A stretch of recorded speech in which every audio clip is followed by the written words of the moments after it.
Il nostro indicatore è questo, guardate, dove sono. Se non funziona, questo numero salirà sempre di più. È brutto dirlo, ma questo è il punto di caduta. Se qualcuno pensa che l'apertura significhi fermo baldoria, tutto come prima, no. Ci arriveremo a quel giorno, ma bisognerà avere un attimo di pazienza.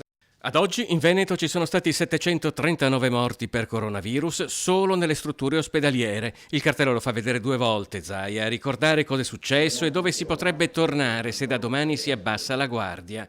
La Regione sta per varare una nuova ordinanza, ma lo scenario a livello nazionale è cambiato dopo l'ultimo DPCM. Penso che si va a conclamare quello che vi sto dicendo io da giorni, che il lockdown non esiste più, che parlare di ancora misure restrittive davanti a 3/4 dell'Italia o metà Italia che sta aprendo, tu hai citato Fincantieri, avrà 4.000 lavoratori, 4.500 lavoratori, ma io ho guardato tutte le filiere che si possono aprire dai negozi piuttosto che le imprese, direi che a questo punto abbiamo una riserva indiana nella quale ci sono i poveri che non riescono ad aprire. Zaia annuncia controlli serrati dello Spisal sulla sicurezza sanitaria nei luoghi di lavoro, ma da martedì, aggiunge, il Veneto non sarà più quello delle ultime settimane.